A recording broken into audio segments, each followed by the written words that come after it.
We are going to thank the Lord for giving us this opportunity. Amen. You will excuse me, my voice might not be bigger enough. So let's just thank Him.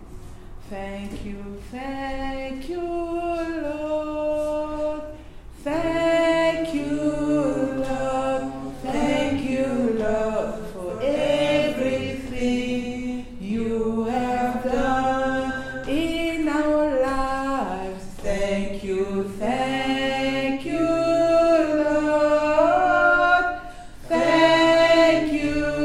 Lord. Thank you, Lord, for everything you have done. Be lifted up, be lifted up.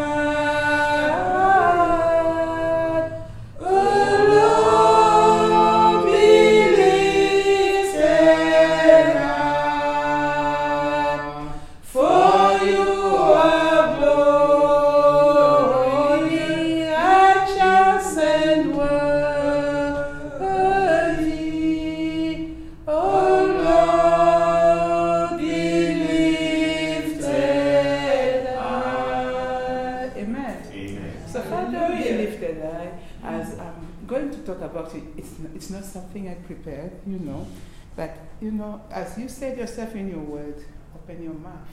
And the Holy Spirit who is within you will speak. So speak, Father, what you want your children to hear. Amen. Amen. In Jesus' name. Amen. Amen. Amen. I wanted to talk to you normally when I said, what if they ask me to either preach or teach today? What will I say? I wanted to give you something about what do I still lack to serve the living God. You see,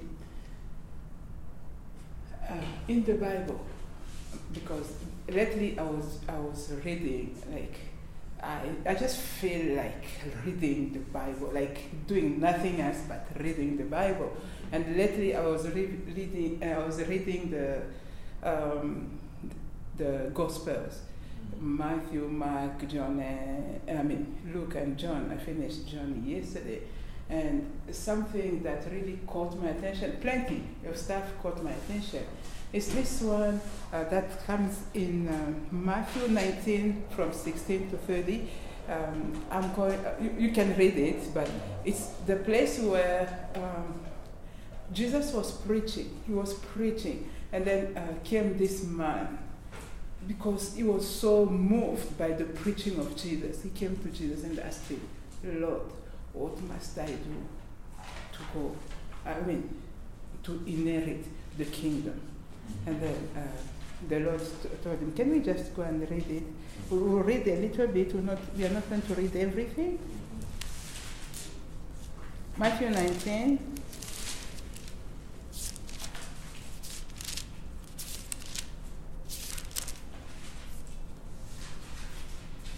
So you can start from 16 to 30, but allow me to,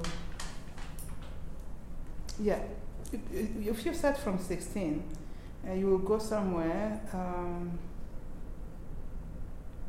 17. And he said unto him, why callest, because the guy told Jesus, good master, in 16, what good thing shall I do that I may have eternal life, right? And 17, Jesus said, why callest thou me good? There is none good but one, that is God. But if thou wilt enter into life, keep the commandment. In 19, the guy said, I've kept everything from my youth, from the time, from the time he was a young man, he kept it. But then Jesus told him, there's still something lacking in your life. You go to verse 23, you see that Jesus is saying, then said Jesus unto his disciples, verily, verily, I say unto you that a rich man shall hardly enter into the kingdom of heaven. Why? Because I think it must be in verse 21, you see that Jesus told the guy that if you want to be perfect, what you are going to do is go sell all those things that you are cherishing, go sell them, give some to the poor, and then come and follow me. And then later on, Jesus told his disciples, because his disciples were like, the young man went, he was very sad because he was very rich. He didn't want to just lose everything and then just follow Jesus. So when I reached that place, I went back in the Old Testament. I remember Elisha, when Elijah came to him and threw his mantle on him. Elisha was with the oxen, working in the field. But as soon as the mantle touched him, he left everything. He just told him, let me just say goodbye to my parents. He said goodbye to his parents. He left everything behind and he followed him. So what I wanted to bring from there is this. If you want to serve the Lord, it's nice. We were just from hearing about worship, right? We know that somewhere again in John 4, verse 23, 24, Jesus is saying that those who will worship the Father must worship Him in truth and in spirit. You know, if you want to serve God, it's nice for us. Just look at everybody is working. Whenever we go for work, when we go, we give our best. We give our everything, you know. You can't come late. I remember this other time when I was working, work starts at 8, but me, because I wanted to be on schedule, very, very good in my work, 6:30, I leave my children at the daycare. By 7, I'm there. Work starts at 8, but at 7, I'm there.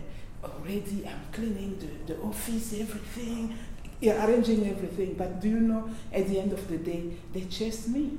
After 2 months, they chased me, no matter how zealous I were there working. But you know, with Jesus, you can give your best. He will never chase you. He will never deceive you. He's not a deceiver.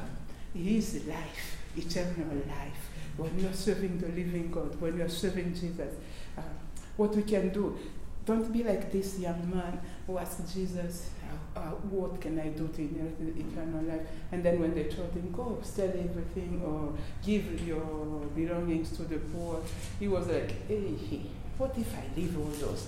What am I going to enjoy again? Because he was very rich, so he couldn't really live. But if we know our fathers, those who preceded us in this,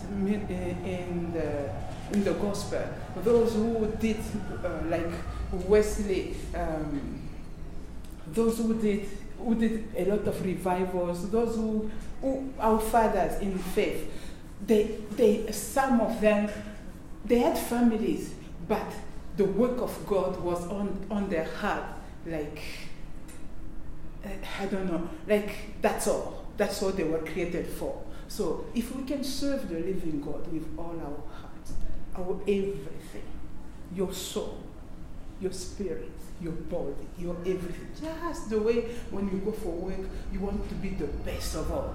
You want to be the employee of the month. You want to be, whenever they will call best, you must be the first one to be on the list of best.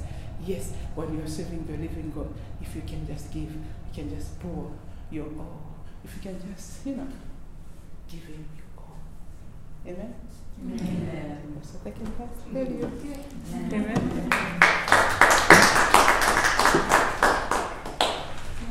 I know it's less than 7.